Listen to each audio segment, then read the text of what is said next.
میکنیم عشق و طلب ما هم از جام عشق، گویا کور شدیم ما همه بر خام عشق. قوم زنجیر زنانش سوا گشت و برفت همچو یعقوب، ولی ما همه علامه عشق. بوی نان را بشنید جان بیاورد ز نو، گشنه این مردم ما خیز بشد شام عشق.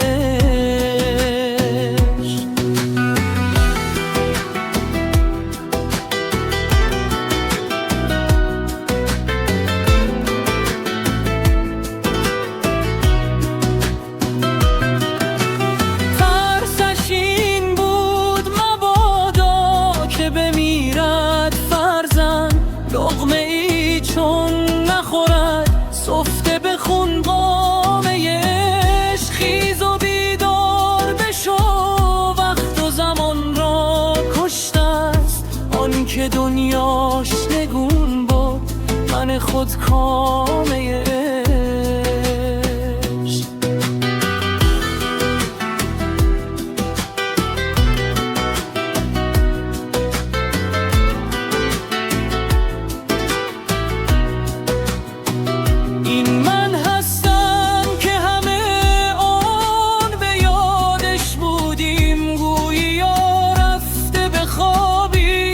پی دامه عشق هر دمی جامه یوسف برسد این سران، یا شود پارز اخلاف و یا که رسد نامه عشق.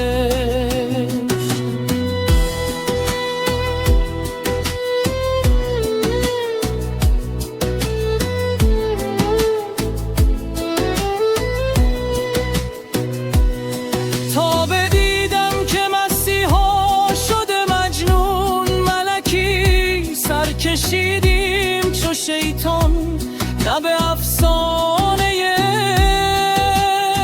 عشق. این غزل قصه دراز است نشاید گفتن، هرچه مسجد و کلیساست نشد خانه